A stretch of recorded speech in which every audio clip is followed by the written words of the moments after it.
Minhas irmãs, meus irmãos, rogamos ao nosso Mestre Jesus que nos abençoe.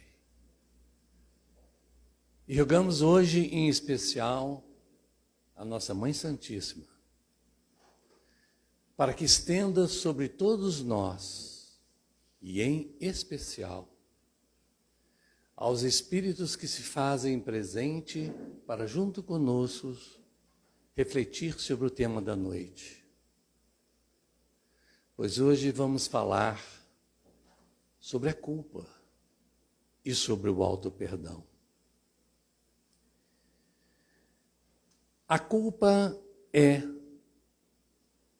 um dos 10 ou 11 maiores sentimentos que mais nos fazem sofrer. Ansiedade, depressão, medo, raiva, solidão, inveja, perda, luto, frustração, o vazio.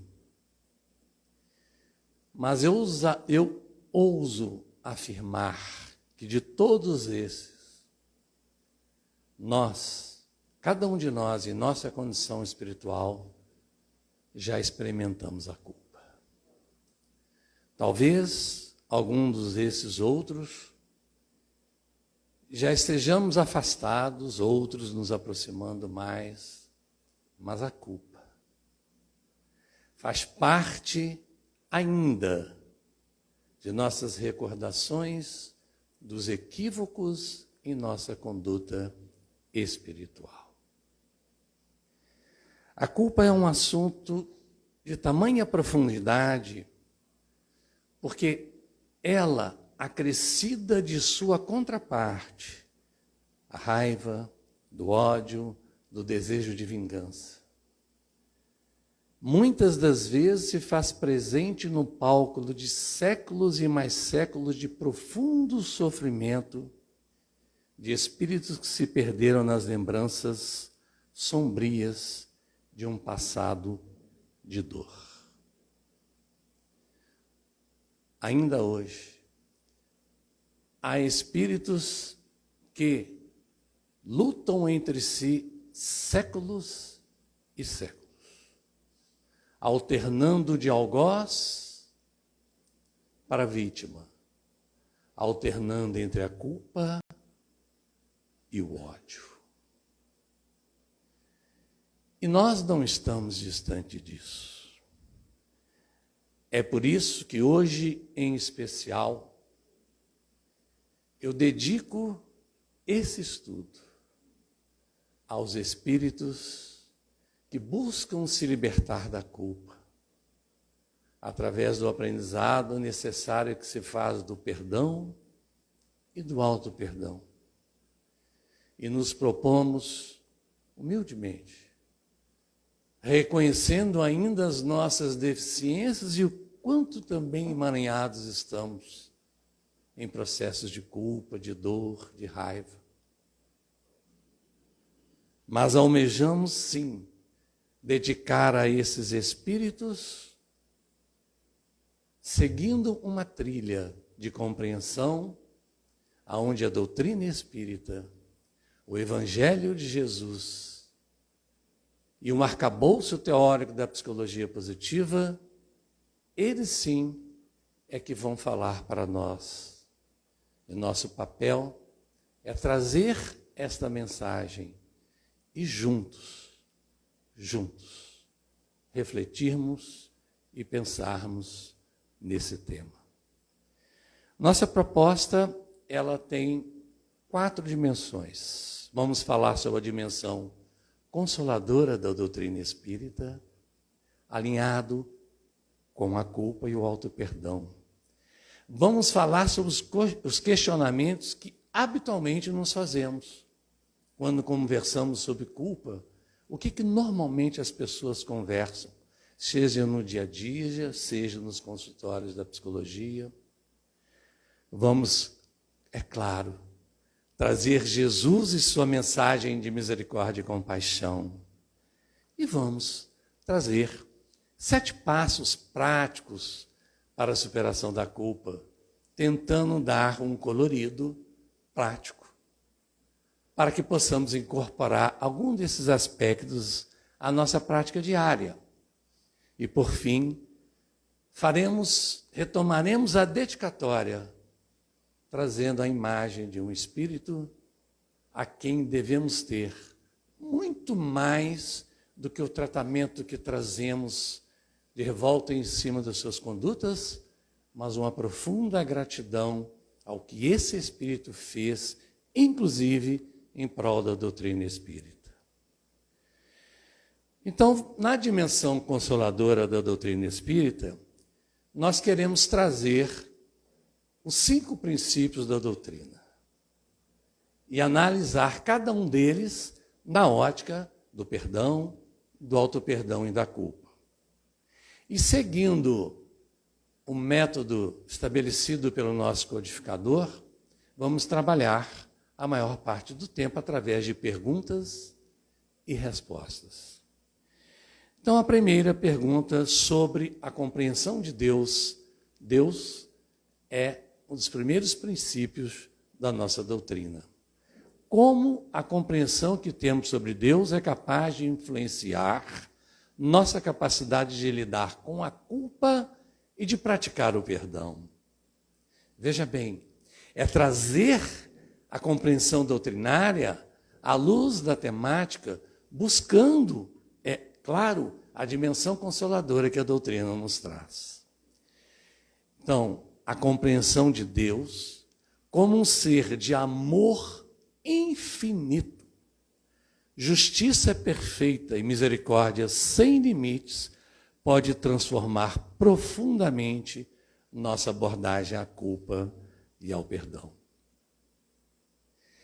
E eu me permito dizer que a partir apenas do primeiro princípio da doutrina, que nos fala da existência de Deus, deste Criador amoroso e justo, nós já temos todos os elementos, sejam do campo da cognição, sejam do campo do sentimento, da emoção, para entendermos que a culpa deve ser apenas um passo que nos conscientize e que precisamos sair da culpa a caminho do auto-perdão e da reparação. Por isso que falamos em auto-perdão consciente.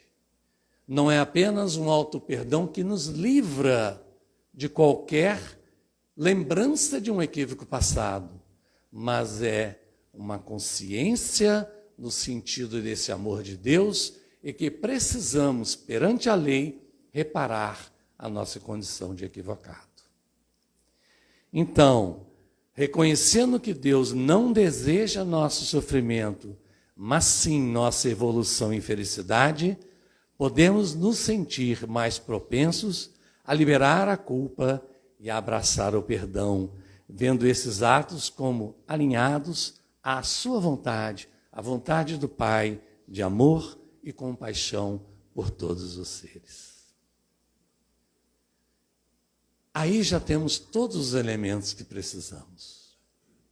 Ocorre que podemos e devemos continuar para atender ainda a nossa amplitude dessa nossa compreensão que nos dá uma fé, mas que ainda nos dá uma capacidade tíbia de agirmos mudando os nossos comportamentos. Mas a compreensão de um Deus de infinito amor e misericórdia é a base suficiente que preenche todos os recantos de nossa alma, nos conduzindo a adotar o perdão e o auto-perdão como uma prática mandatória de espíritos que desejam aprender o amor. Vamos agora, então, ao segundo conceito que a doutrina espírita nos traz, dos seus 5 fundamentos principais, que é a imortalidade da alma. De que maneira, então, a compreensão da imortalidade da alma ressignifica a nossa percepção de culpa e o reconhecimento da importância do perdão? Como nos ajuda isso? Reconhecer que somos almas imortais em uma jornada de evolução espiritual nos ajuda a ver a culpa como uma etapa temporária de aprendizado. Não vamos nos cristalizar na culpa. Não é uma condenação eterna. E aí, quando lembramos desses espíritos que se colocam alternando entre culpa e ódio, muitas vezes centenas de anos, alguns alcançam milênios, numa trama de dor. E que muitos de nós já podemos ter passado por algo semelhante. E hoje, aqui, estudando o Evangelho de Jesus à luz da doutrina espírita, nós temos a certeza que nosso vínculo já passou a ser com amor. E que nossa conduta pode ser a cada dia também nessa mesma direção. Isso nos encoraja a praticar o autor-perdão e a oferecer o perdão, entendendo que ambos são essenciais para o avanço espiritual. E sobre a reencarnação, não é? Que é o terceiro princípio da doutrina, a pluralidade das existências. A reencarnação deve ser compreendida como um processo de aprendizado contínuo.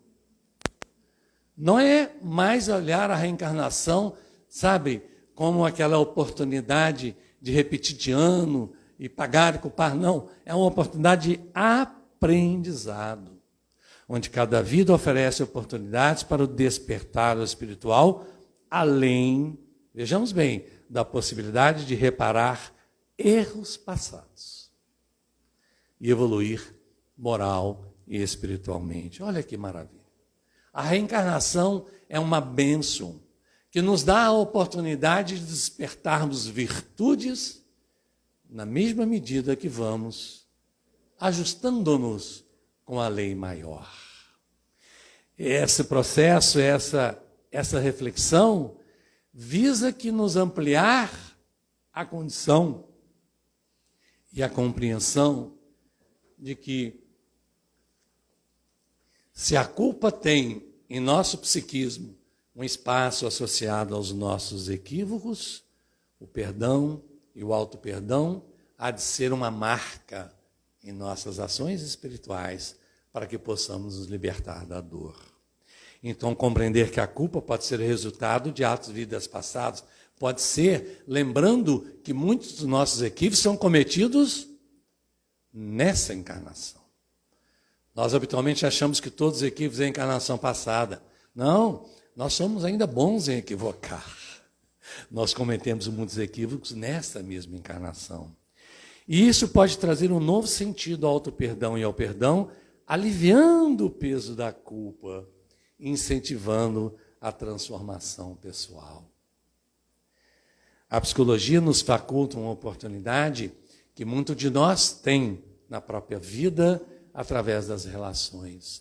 Mas é um momento absolutamente indescritível quando, ou num atendimento, ou numa conversa com um amigo, nós percebemos que alguém tira a culpa do ombro, entrega para o alto e começa a pensar na sua necessidade e capacidade de reparar e mudar sua conduta.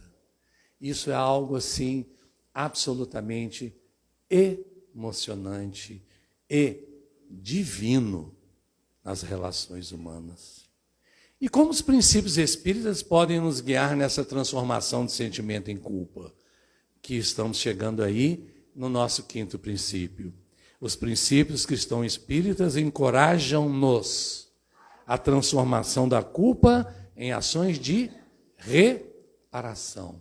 Veja bem, estamos falando em auto-perdão consciente.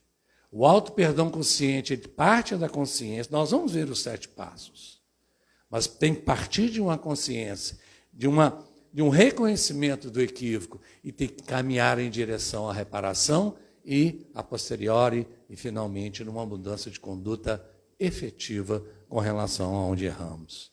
Então, esses valores espíritas, todos calcados no Evangelho, nos orientam a buscar ativamente a reconciliação, a reparação dos danos, tanto para nós mesmos quanto para os outros, como expressões concretas de auto-perdão e perdão.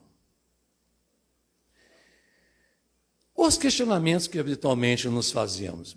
Quando nós vamos, então, a trabalhar a culpa diretamente em nossas reflexões ou com alguém que estejamos ajudando nesse sentido, existem algumas questões básicas que eu queria trazer aqui.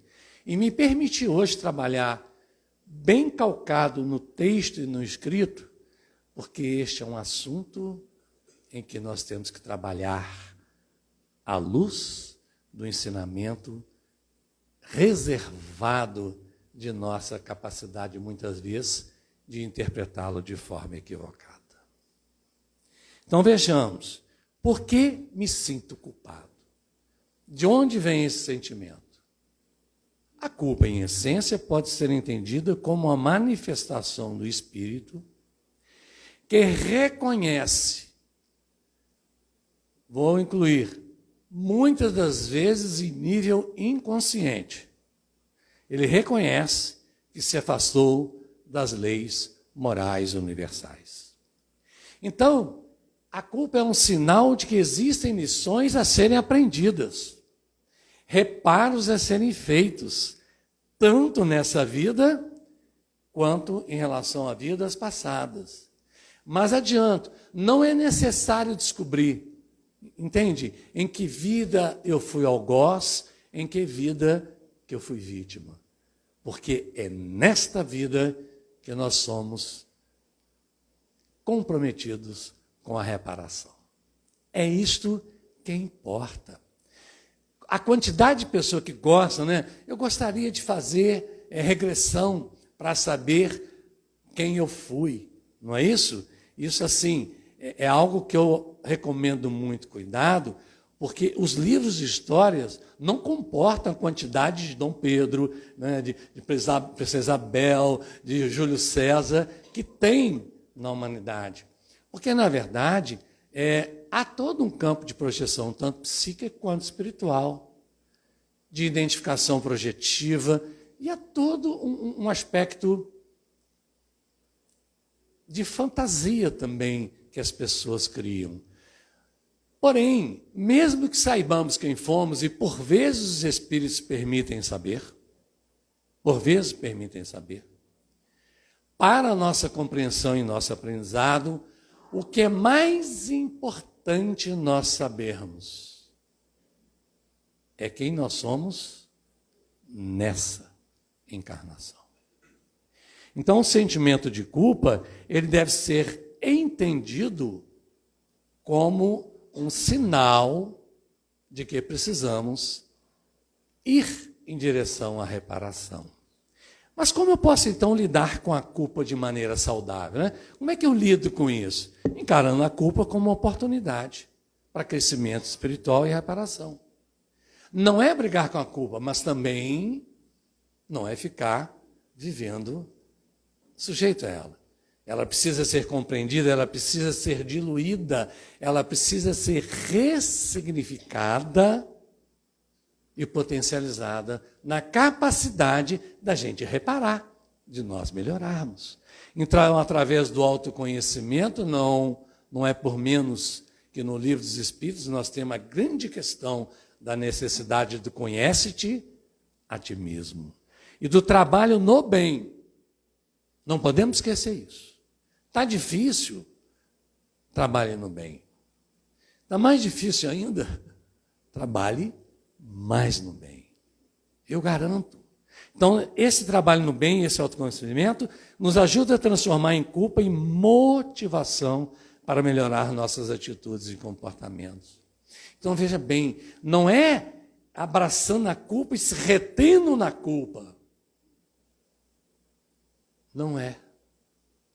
É a partir da culpa entender o equívoco, a partir do equívoco entender as possibilidades de reparação.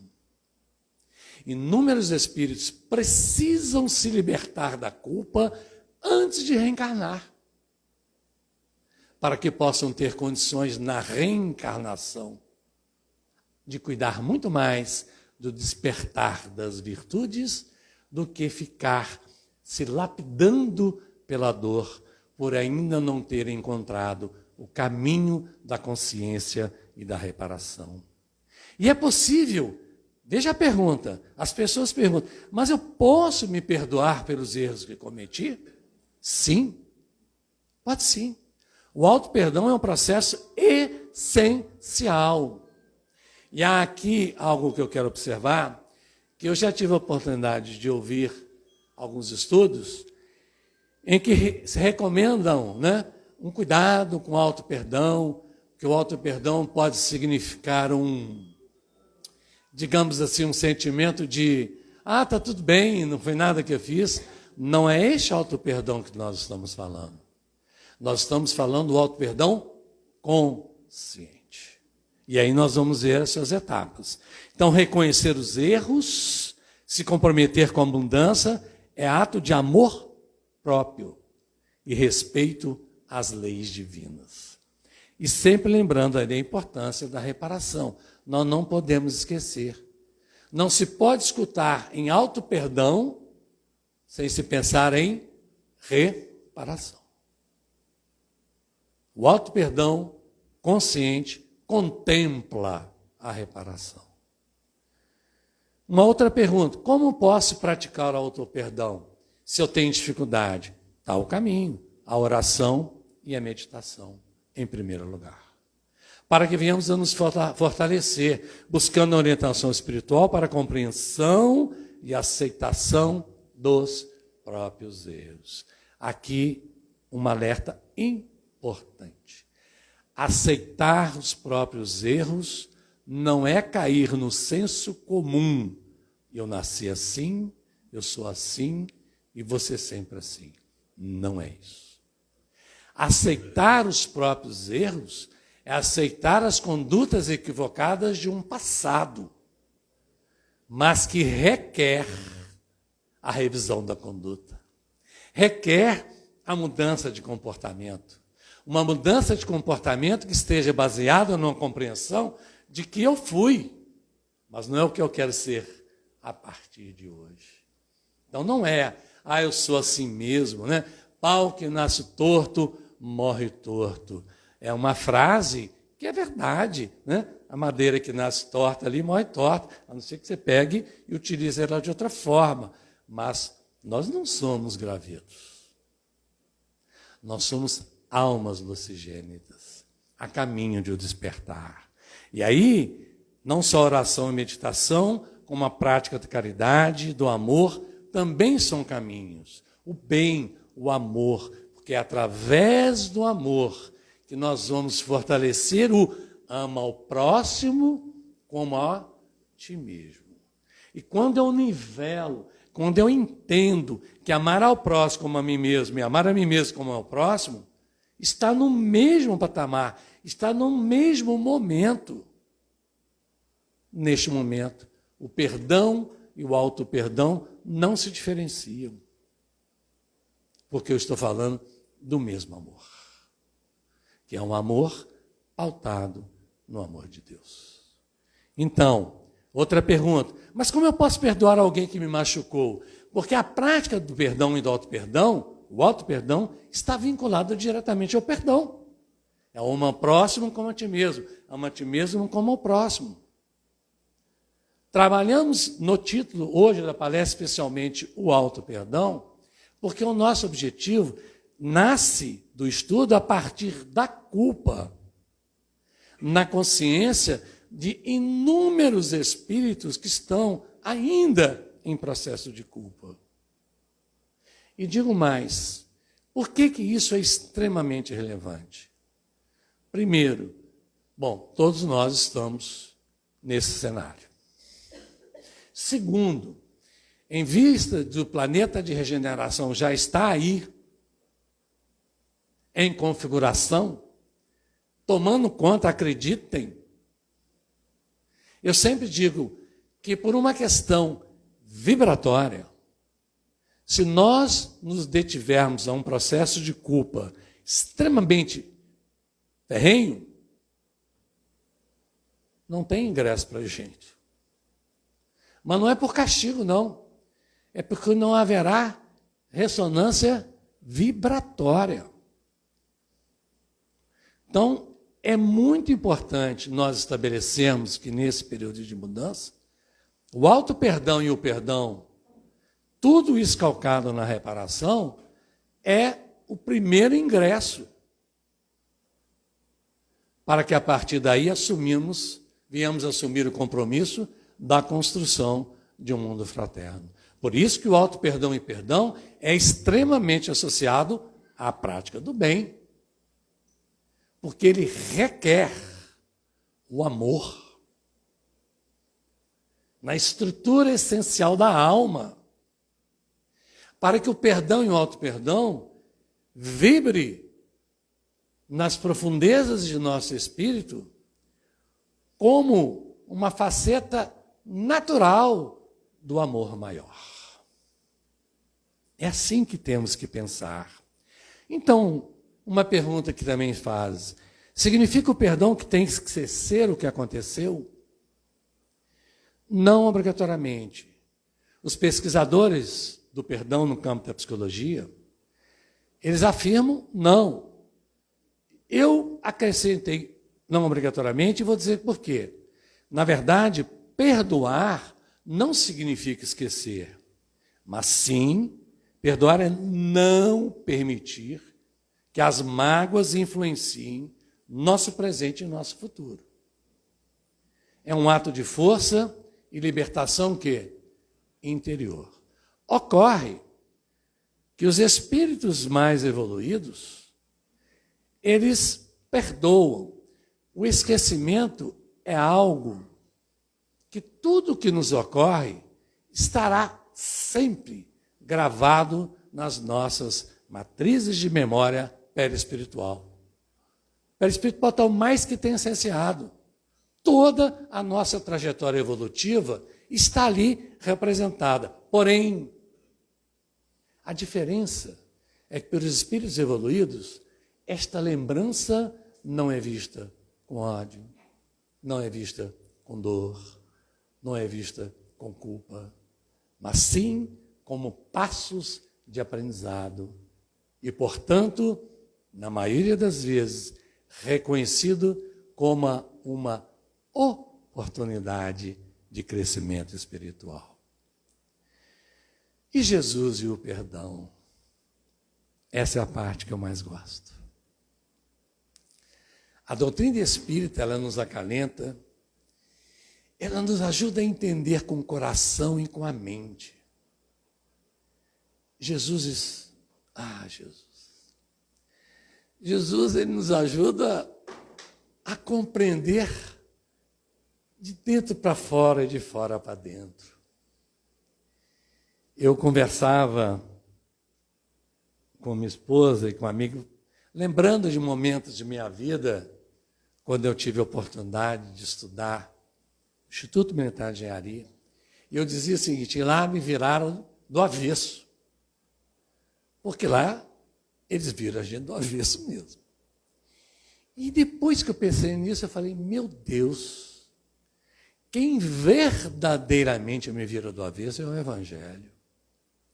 Mas virar do avesso não é uma coisa ruim, porque o que eu chamo avesso dessa capa que hoje me adorna, a quem eu sou grato, que me permite me expressar nessa encarnação, está a minha essência espiritual.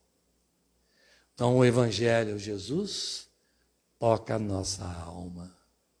E a passagem, essa lembrança, em que ele vai em direção à mulher adúltera, e que ele pergunta a ela: quem lhe condenou? E ela diz, ele pergunta, quando ele pergunta, ele fala: aquele dentre vós, né, que se estiver livre do pecado, atire a primeira pedra. Ninguém, nenhum de nós podemos falar assim. Nenhum de nós. Que poderíamos estar escondidos, sim, na túnica daqueles homens que exploravam essas mulheres. Poderíamos estar escondidos, sim, com as pedras das mãos, pronto para condenar. Mas o Evangelho de Jesus nos fala de um amor incondicional. Como então esse amor incondicional nos ajuda a superar a culpa? Os ensinamentos de Jesus sobre o amor incondicional nos atestam sobre o amor como a lei máxima do universo. Quando Jesus é guindado a sintetizar a lei, ele sintetiza: ama a Deus sobre todas as coisas e ama ao próximo como a ti mesmo. E ele faz referência que essas leis já estavam escritas, já estavam ditas pelos profetas. Ele relembra, porque nosso mestre já teve o cuidado de fazer com que essas leis estivessem disponíveis para todos. Nós já poderíamos ter acesso a isso. Mas o que importa é que hoje temos. Então, se temos, nós temos que abraçar esse amor, internalizando, pois ele nos ensina a ser mais compassivos conosco mesmo. A autocompaixão é um sentimento necessário para todo e qualquer espírito na jornada evolutiva. A autocompaixão não é, como se diz na linguagem popular, passar pano para o erro, de forma alguma, pois ela está calcada no reconhecimento de que ainda somos espíritos em aprendizado. Então nós vamos reconhecer a culpa como uma oportunidade de aprendizado e não como uma marca de falha permanente. Não nos faz sentido nenhuma marca de pecado eterno. Não nos faz sentido mais a palavra pecado, mas entendendo o pecado como uma lembrança, uma marca de um equívoco, para que a pouco nos importe qual é a palavra utilizada, mas que nada seja eterno. Então, o amor incondicional nos encoraja a perdoar a nós mesmos, entendendo que o erro faz parte do processo evolutivo de cada espírito. E qual a importância da compaixão demonstrada por Jesus? Como olhar essa compaixão? Nós precisamos nos apropriar dos ensinamentos de Jesus. Ele nos emociona, ele nos envolve, mas é preciso que ele nos mobilize a caminho da mudança. E aí está a presença da compaixão demonstrada por Jesus.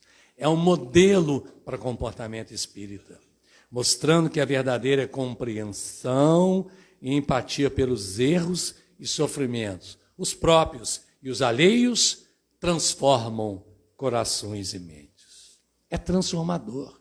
Ao adotarmos uma postura de compaixão, somos mais capazes de nos perdoar, de perdoar os outros, reconhecendo que todos estamos em um processo de aprendizado. E de que maneira o ensinamento, perdoai até 70 vezes 7, pode ser aplicado ao auto-perdão. Esse ensinamento, que para mim é um dos mais bonitos, é difícil até definir qual é o mais bonito, mas eu diria que é um dos que eu mais necessito.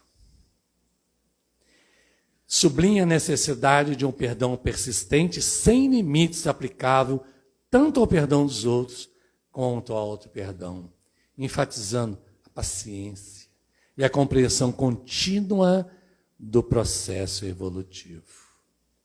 E retomamos ao que falamos, lembrando da doutrina espírita, a necessidade da oração, do suporte de uma relação mental e afetiva e espiritual com o Pai Maior.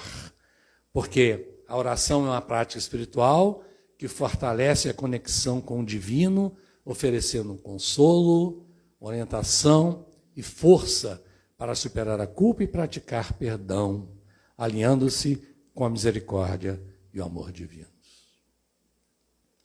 Minhas irmãs, meus irmãos, a doutrina espírita, o Evangelho, nos traz, em síntese, o que precisamos para fazer do perdão e do auto-perdão uma prática diária em nossas vidas. Não é preciso esperar que o problema assuma uma proporção de embate espiritual. se aprendemos a desculpar nas mínimas coisas. Não quer dizer também que se eu vá virar as costas para alguém que esteja desequilibrado e possa me agredir. Não é disso que eu estou falando. Mas que eu entenda a dor e a incapacidade dele ainda amar. Eu me protejo sem rebater, me distancio, tenho compaixão e me lembro das vezes que eu me equivoquei da mesma forma. 7 passos práticos. Vamos dar uma passada rápida, oportunamente podemos voltar nisso, porque isso é técnica. 7 passos. Na verdade, vocês vão perceber que esses 7 passos eles são 14, porque a cada passo vem 2 passos. Mas, sabe, é tudo tão bacana. Você vai na livraria, como é que estão os livros assim? Não é assim? 7 passos para isso, 7 dicas para aquilo. Eu, quando listei 14, falei, não, vou botar 7. Porque 7, né, tem aquele apelo que o pessoal gosta. Esse número 7 é muito bonito. Aí aqueles que vêm, aqueles filmes, que eu não gosto de jogo de azar, uma roleta, 7 preto, 7 vermelho. Então, 7, mas vocês vão ver que são 14.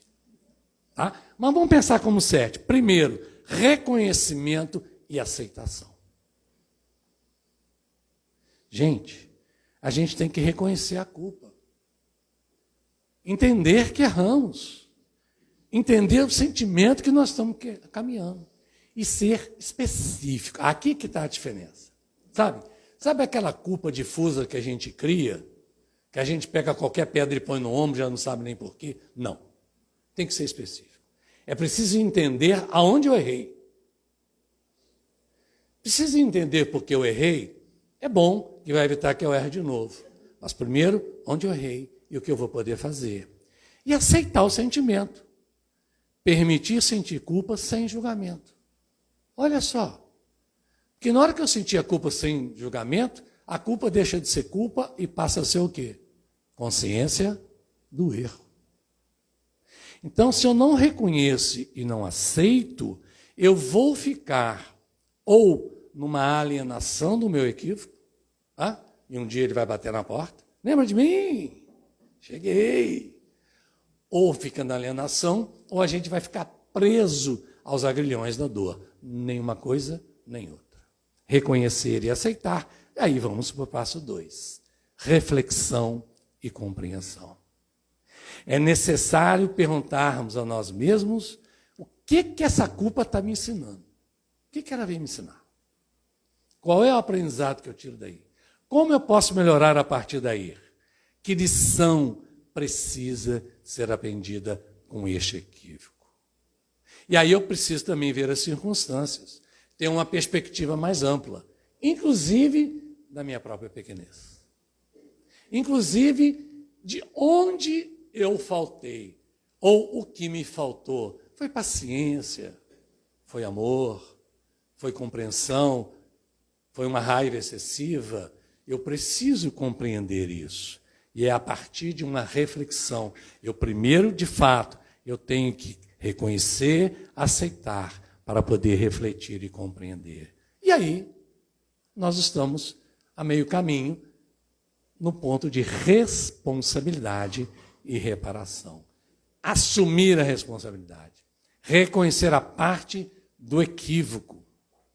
É crucial, porque eu troco a culpa que me macera pela responsabilidade que vai me apontar em direção de buscar o quê? A reparação. Então, se possível, tomemos medidas concretas. Mas quem eu prejudiquei não está mais perto. Procure outra pessoa. Há casos que às vezes nós atendemos, pessoas que prejudicaram fortemente alguém que já partiu. Vamos então usar a prece. Vamos procurar aqueles em situação semelhante e vamos ajudar. Porque a reparação é com a lei.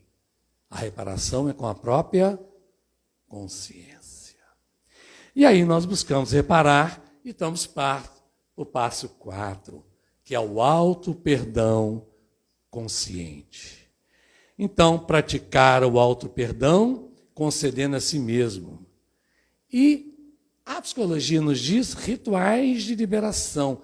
Vamos colocar uma aspas duplas nisso.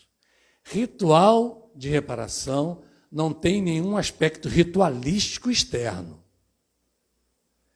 É como se fosse um ritual interno, interior, como, por exemplo, escrever uma carta de perdão para si mesmo. E depois queima.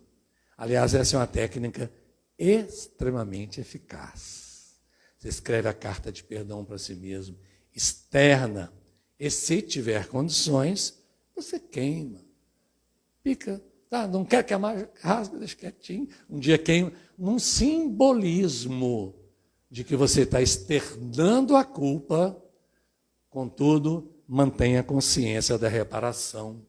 E aí, se nós nos perdoamos, nós temos que ir no passo 5, senão o auto-perdão fica fraco, sabia? Vamos usar essa linguagem. Está fraco. Porque o auto-perdão faz parte da compreensão da lei de amor. Ama ao próximo como a ti mesmo, ama a ti mesmo como ama ao próximo. Então, quem se auto-perdoa tem naturalmente que caminhar em direção ao perdão. Decida perdoar.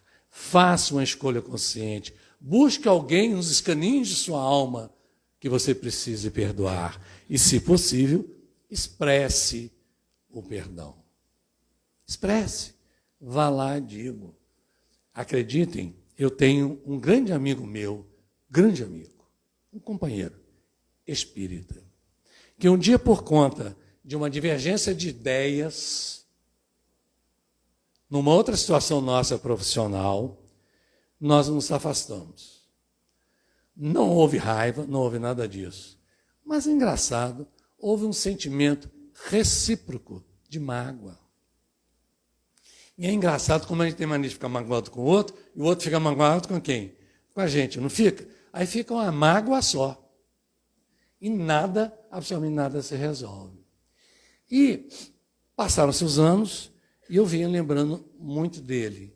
E optei por ficar lembrando, fazendo prece. Eis que um dia ele me liga: Ricardo, ele não está mais no Rio, ele era um amigo meu do Rio. Estou aqui, lá no interior de Santa Catarina. Jair, que é um amigo nosso, ia fazer uma live para a gente, não vai poder. Você pode? É depois de amanhã. Eu posso, nem sabia se podia. Posso. Eu posso. E fiz. E eu falei para ele: meu irmão, quanto tempo nós perdemos? E ele me falou: nem fala mais nisso. São águas passadas. Eu tenho certeza que os nossos corações já não têm mais essa mágoa. E eu falei: então não vamos nem falar no assunto. O senhor trate de marcar a próxima live e, se possível, me avise ao menos com uma semana de antecedência. Então, é a expressão do perdão. Passo 6, renovação e crescimento. Comprometa-se com o crescimento. Veja bem, o perdão e o auto-perdão não pode ser algo específico. Tem que haver um comprometimento a ser uma postura de vida e estabelecer novas intenções positivas para o futuro. Então, o perdão tem que nos caminhar em direção à ação do bem. Sabe?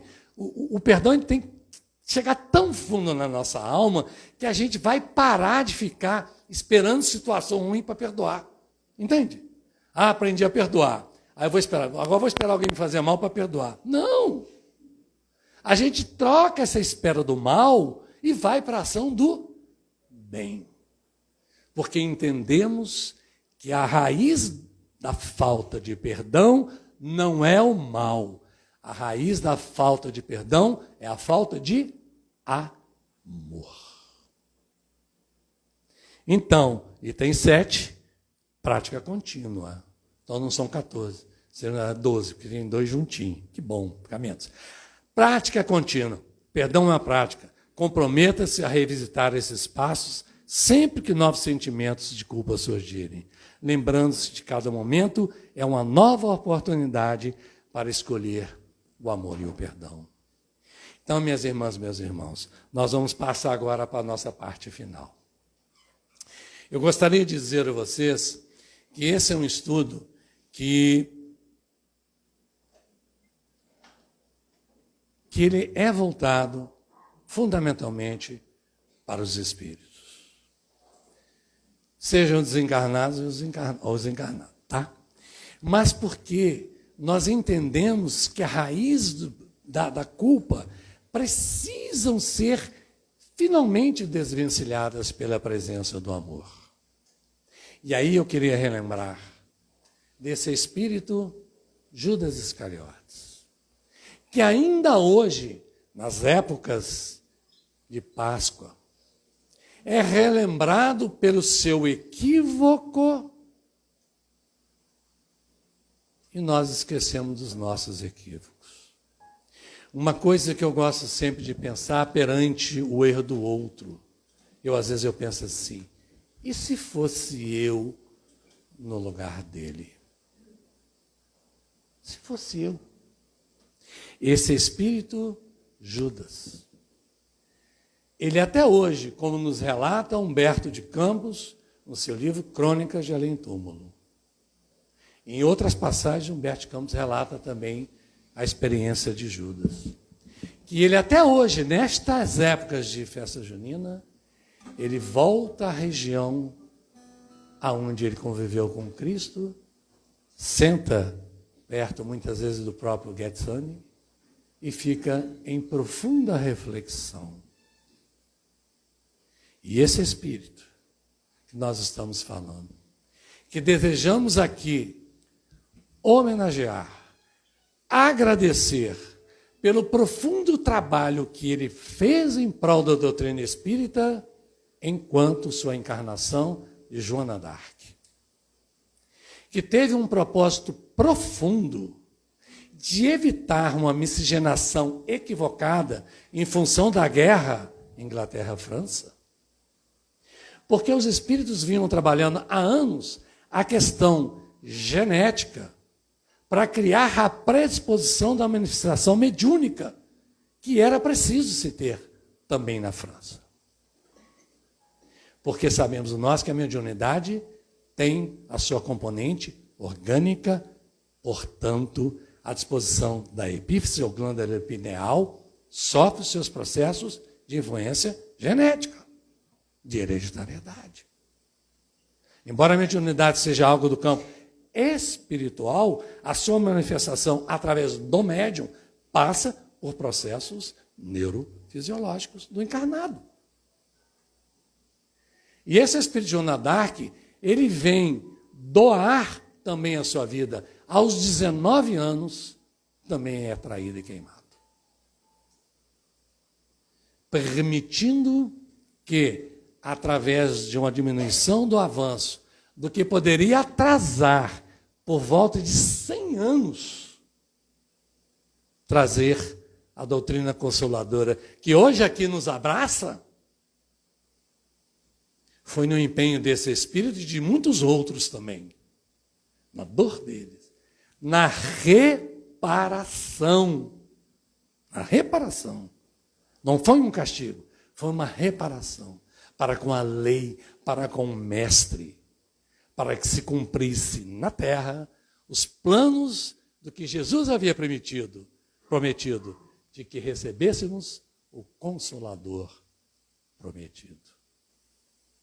Então, a esse espírito, desejamos elevar nossos corações e mentes e relembrá-lo num diálogo que ele tem com a Mãe Santíssima, que parte em socorro a Judas nas furnas da dor espiritual.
posso lhe doer.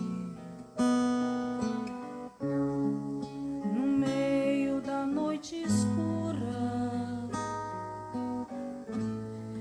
escuta a voz da brandura.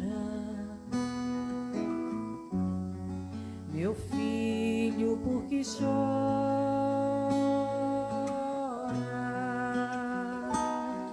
Acaso não sabe, Senhora, sou eu, o Judas traidor, aquele que com um beijo entregou o nosso Senhor. Deixa-me sofrer as dores, pois mereço a escuridão. Não há quem me abençoe, me perdoe ou me faça uma oração. Meu filho, sei que sofres, sei também que te preocupas com remorso que escutas.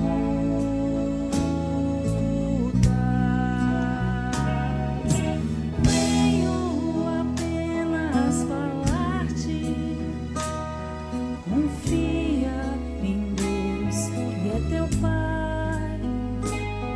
O Pai jamais condena, o Filho a eterna pena. Venho como toda mãe resgatar o filho amado. Sofre então com paciência, não estás desamparado. Quem és tu que assim me falas? Sabes tão pouco de mim. És bendita irradiando amor. Não sabes, presença divina, do meu fardo e da minha sina. Aquele homem de luz, fui eu que levei a cruz. Eu conheço a tua história, vim aqui pra te dizer, fui eu que dei a luz ao homem chamado Jesus. Venho trazer-te o perdão, conforto e consolação. Levanta, aceita e confia. Sou a mãe de Jesus. Sou Maria.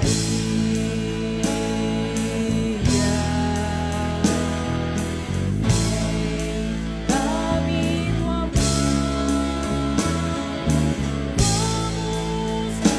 Vamos recomeçar. Sou a mãe de Jesus. Sou Maria.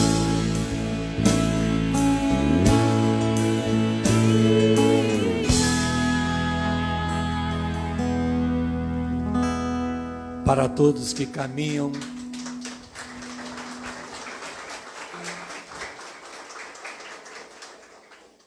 para todos nós que caminhamos pelas sombras da culpa, carregando o peso de equívocos passados e ansiando por um alívio que parece às vezes tão distante, saibam que no coração da misericórdia encontra-se uma força inabalável, Uma luz guiada pelo amor maior que transcende nossas falhas, nos convidando à redenção. A jornada em busca do auto-perdão, do perdão e da reparação. É sem dúvida um caminho árduo, marcado por momentos de profunda dor e infinita vulnerabilidade. No entanto, é também um caminho de imensa beleza, pois é na aceitação de nossas imperfeições que descobrimos a verdadeira essência do ser humano, nossa infinita capacidade de amar, de mudar, de crescer. A misericórdia embasada no amor maior não é apenas um conceito distante, não é apenas uma idealização. A misericórdia é uma realidade tangível, acessível a cada um de nós, quando abrimos nossos corações para a compaixão, para a compreensão. E a misericórdia nos ensina assim, que apesar de nossos equívocos, somos todos dignos de amor, merecedores de uma nova chance. Se você está enfrentando, estamos enfrentando, o processo da culpa e buscando um caminho para o auto-perdão e a reparação, saiba, você não está sozinho. A força da misericórdia está ao seu lado, pronta para guiá-lo através da escuridão em direção à luz. Permita-se ser envolvido por esse amor maior, que acolhe sem julgamentos, que entende sem reservas e que perdoa sem limites. Que a coragem de enfrentar os próprios erros e a vontade de repará-los sejam fortalecidos pela certeza de que, no universo do amor e da misericórdia, sempre há espaço para recomeços, para que se possa encontrar paz na reparação, alegria no perdão, liberdade no auto-perdão. A todos que trilham este caminho, nosso mais profundo respeito e admiração. Que a jornada em busca do perdão seja repleta de aprendizado, transformações e, acima de tudo, muito amor.